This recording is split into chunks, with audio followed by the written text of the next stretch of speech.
దాన్ని కొనసాగింపుగా తెలంగాణ ప్రాంతంలో ఉద్యమం కొనసాగుతూనే ఉన్నది. దీన్ని అడ్డుకున్నది ఆంధ్ర రాయలసీమ పెట్టుబడిదారులు. ఈ తెలంగాణలో ఉన్న ప్రజల ఆకాంక్ష సొంత రాష్ట్ర కోరిక. ఈ ప్రాంత ప్రజల ఆకాంక్షకు వ్యతిరేకంగా విలీనం చేయబడింది. ఇదే క్రమంలో ఈ 57 సంవత్సరాలు ఈ ప్రాంతం వివక్షకు గురించింది. ఎంతైతే మనం నీరు, వనరులు, నిధులు, ఉద్యోగాలు నష్టపోయినామో ఇదే రకంగా ఆంధ్ర రాయలసీమలో కూడా, ఉత్తరాంధ్రలో రాయలసీమలో నష్టపోయినారు. అంటే మెజారిటీ ఆంధ్ర రాయలసీమ ప్రజలు కూడా వాళ్ళ సొంత రాష్ట్రాన్ని కోరుకుంటున్నారు, సొంత రాజధాని కోరుకుంటున్నారు.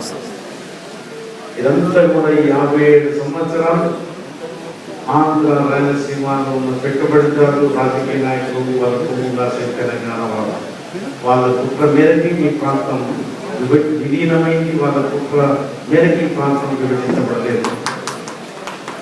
కాబట్టి మనం ఏదైతే చిత్తశుద్ధితో, నిజాయితీతో, రాజ్యాంగబద్ధంగా ఆర్టికల్ 3 ప్రకారంగా మనం తెలంగాణ రాష్ట్రం కోరుకుంటున్నాం. అదే క్రమంలో టీఎన్జిఓస్ కూడా 14F కానీ 177 కానీ ఈ క్రమంలో వారు 2009లో ఉద్యమం ప్రారంభం చేసినప్పుడే మనకు ప్రకటన వచ్చింది. ఇందులో కీలక పాత్ర తెలంగాణలో ఉద్యోగస్తులు, టీఎన్జిఓ పాత్ర చాలా ప్రముఖంగా ఉన్నదని తెలంగాణ ఉద్యమంలో తెలంగాణ రాష్ట్ర సాధనని మేమందరం కూడా భావిస్తున్నాం.